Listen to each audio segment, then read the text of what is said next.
Anak-anak, tak bosan-bosannya Ibu ingatkan kalian agar memiliki orientasi yang berbeda dengan dunia.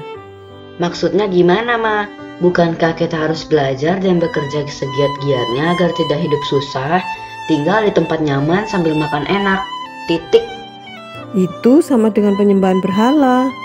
Baik Yehu, Yoahas, Yerobeam, semuanya menyembah berhala. Tapi Berham gak mau seperti itu. Berham bersama teman-teman akan mengamati poin penting yang akan diajarkan oleh hambanya. Yuk buka telinga lebar-lebar. Halo adik-adik, yuk kita berdoa dulu. Karena kita mau belajar dan berpetualang di dalam kerajaan Allah. Yuk kita berdoa. Bapa di surga, pimpinlah kami, berilah terang kepada kami, supaya kami boleh melihat kebenaran firman Tuhan, dan kami boleh belajar memegang firman-Mu dan mentaatinya dalam hidup kami. Dalam nama Tuhan Yesus kami berdoa. Amin. Adik-adik, setelah Yehu mati, siapakah yang menggantikan dia menjadi raja atas Israel? Ya tentu anaknya dong, Pak. Betul, anaknya. Tetapi siapakah nama anak dari Yehu ini? Namanya adalah Yoahas. Kelakuan dari Yoahas ini meniru Yehu. Sedangkan Yehu meniru Yerobeam bin Nebat. Jadi Yoahas ini juga meniru kelakuan Yerobeam yang menyembah berhala, yang membuat orang Israel berdosa di hadapan Tuhan. Adik-adik, sebenarnya saya tuh juga heran loh sama Yoahas ini. Bukankah dia telah melihat kehidupan Yehu ayahnya yang dihukum oleh Tuhan karena dia mengikuti kelakuan Yerobeam bin Nebat dengan menyerahkan wilayah Israel yang di seberang timur sungai Yordan kepada orang Aram, sehingga mereka sangat tertindas. Ternyata Yoahas ini tidak mau bertobat, beribadah kepada Tuhan, dan rasa hormat kepada Tuhan tidak ada di Israel, adik-adik. Pada waktu itu Yoahas menyebut nama Tuhan, tetapi yang ada di depannya adalah patung lembu emas. Berarti Tuhan direndahkan sekali sehingga disamakan dengan ciptaan. Yang kedua, di dalam kitab Musa sudah dijelaskan bahwa setiap orang yang beribadah kepada ilah lain itu sebuah hal yang sangat dilarang oleh Tuhan, dan Tuhan akan murka kepada dia. Tetapi ternyata firman Tuhan ini tidak dihiraukan oleh Yoahas. Yang ketiga, dengan membuat patung lembu emas itu berarti Yoahas membangun Allahnya itu seperti bangsa-bangsa yang lain. Kok bisa? Pada waktu itu adik-adik, setiap bangsa mempunyai Allahnya masing-masing. Orang Aram, orang Sidon, orang Moab, orang manapun pada waktu itu mereka mempunyai Allahnya masing-masing. Dan Allah mereka hanya berkuasa atas bangsa mereka. Kecuali ketika terjadi perang, terus bangsa ini menang terhadap bangsa lain, nah mereka menganggap Allahnya mereka lebih besar dari bangsa itu. Tapi belum tentu bisa berkuasa atas bangsa yang lain lagi. Nah, ketika Yoahas ini membuat patung seperti itu, dia membatasi Allah ini hanya berkuasa di Israel, hanya untuk orang Israel. Padahal Allah itu adalah Allah semesta alam. Allah yang berkuasa atas seluruh dunia ini, dan hanya dibatasi untuk orang Israel saja. Itu sebuah penghinaan. Dari sini kita bisa belajar adik-adik, bahwa orang yang mengerti hukum Tuhan belum tentu mau mentaati firman Tuhan. Mengapa? Karena ketika dia tahu firman Tuhan tapi tidak mempunyai komitmen untuk setia dan taat, pasti dia hanya sekedar tahu. Tapi mungkin ada di antara adik-adik yang berkata, Aku tidak menyembah berhala, aku tidak seperti Yoahas, Pak. Tunggu dulu adik-adik. Berhala itu adalah segala sesuatu yang lebih penting daripada Tuhan. Bisa sekolah kita, bisa hobi kita, bisa game, bisa kesenangan-kesenangan kita yang membuat kita tidak mau berdoa, yang membuat kita tidak mau ke gereja, yang membuat kita tidak beribadah kepada Tuhan. Dan berhala terbesar adalah diri kita sendiri. Kita menganggap Tuhan itu ada untuk kita, padahal seharusnya kita hidup untuk Tuhan. Adik-adik, bagaimana dengan Yoahas? Demikian juga dengan Yoahas, adik-adik. Tuhan sangat murka dan Tuhan tetap memakai Aram untuk menghukum orang-orang Israel.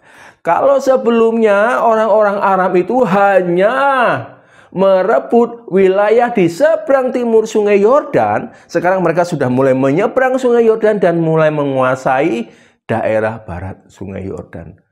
Orang-orang Israel sangat terdesak. Pasukan yang begitu banyak, yang semula beratus-ratus ribu orang, sekarang tinggal 10.000 orang saja. Kereta perang yang begitu banyak, sekarang tinggal 50 saja. Tentara-tentara Israel hanya seperti debu yang ditiup, begitu mudahnya dikalahkan oleh orang-orang Aram. Mengapa? Karena Tuhan menghukum mereka. Melihat bahwa Israel tidak berdaya, kemudian Yoahas ini berdoa kepada Tuhan. Nah, ini menarik adik-adik. Apakah doanya Yoahas ini doa yang muncul dari iman? Tidak. Mengapa kok tidak? Karena doa Yoahas tidak membawa perubahan hidup dalam kehidupan Yoahas. Dia berdoa kepada Tuhan hanya karena dia kepepet. Tidak tahu lagi harus berseru kepada siapa. Akhirnya dia berseru kepada Tuhan. Adik-adik, mungkin ada di antara adik-adik yang berkata, aku nggak kayak Yoahas, Pak. Aku loh berdoa dengan sungguh-sungguh. Coba kita periksa diri kita sendiri. Mungkin ada di antara kita yang berpikir, aku mau rajin berdoa karena aku mau Tuhan memberkati. Soalnya kalau Tuhan nggak memberkati, aku nanti dapat nilai jelek. Atau kalau aku pergi, aku dapat kecelakaan. Atau mungkin ada di antara adik-adik yang aku mau rajin sekolah minggu. Mengapa? Karena aku mau ulangan supaya nilai ulanganku baik. Ini bukan doa yang lahir dari iman, tetapi doa dari keegoisan, adik-adik. Kalau kita mau berdoa sungguh-sungguh pada Tuhan, pasti ada perubahan di dalam hidup kita. Semakin mengasihi dan mentaati Tuhan.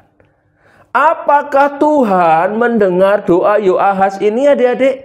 Ya, Tuhan mendengar. Dan Tuhan mau menolong Israel. Loh, kok aneh sih, Pak? Katanya doanya Yoahas bukan doa karena iman, tapi kok juga didengar oleh Tuhan. Nah, adik-adik, kita belajar sebuah prinsip bahwa Tuhan mau menolong, mau mendengarkan doa kita bukan bergantung kepada iman kita semata, tetapi bergantung kepada kedaulatan, kerelaan, kemurahan Tuhan, adik-adik. Tuhan Yesus yang adalah putra Allah sendiri ketika berdoa, doanya loh tidak didengar oleh Tuhan ketika dia ada di Taman Getsemani. Tetapi doa Yoahas, doa yang bukan lahir dari iman. Minta pertolongan karena dia merasa kepepet, karena dia tidak ingin menderita lebih jauh lagi, dan Tuhan dengar. Berarti semata-mata oleh karena kasih karunia Tuhan. Adik-adik, Tuhan masih melihat bahwa ada orang-orang yang mengasihi Tuhan, orang-orang yang tidak beribadah kepada berhala, namun sungguh-sungguh beribadah kepada Tuhan. Adik-adik, mungkin kita akan merasa, saya kan baik-baik saja, Pak. Kalau misalnya Tuhan mendengar doa saya, itu kan wajar karena saya sudah Kristen. bukan karena kamu baik-baik hidup sebagai orang Kristen, tetapi karena Tuhan melihat Yesus Kristus yang telah mati untuk kita, makanya Tuhan mendengarkan doa-doa kita. Coba kita periksa, berapa banyak sih pikiran kita dikuasai oleh hasrat-hasrat yang baik, yang mau menyenangkan hati Tuhan, dibandingkan dengan hasrat mau meninggikan diri sendiri? Kalau kita mau jujur adik-adik, kita tidak pernah lepas dari yang namanya dosa. Tetapi Tuhan mau tetap mendengar doa kita. Itu kenapa? Karena Tuhan melihat Kristus Yesus yang telah mati untuk kita. Dengan demikian adik-adik kita belajar, jangan sombong, jangan tinggi hati. Biarlah kita menjadi orang-orang yang rendah hati, orang-orang yang mau setia mengikut Tuhan, dan orang-orang yang mau sungguh-sungguh meletakkan pengharapan kita kepada Tuhan.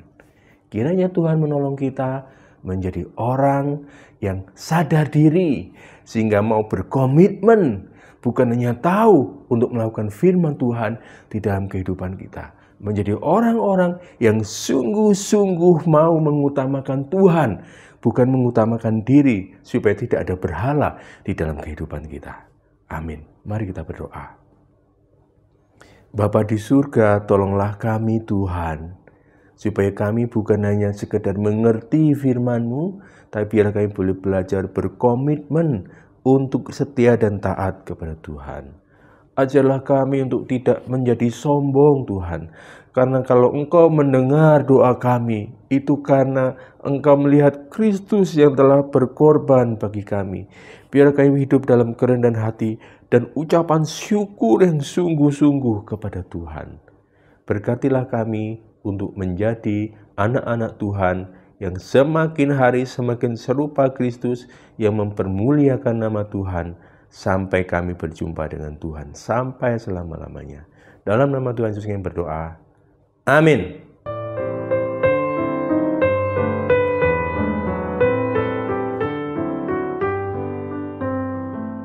Ternyata baru tahu nih, walau orang Israel menyebut nama Tuhan, mereka sebenarnya tidak menyembah Tuhan. Dewasa ini umat Tuhan juga melakukan hal yang sama.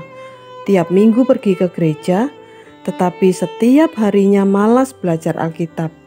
Maunya cari uang sebanyak-banyaknya buat hidup nyaman.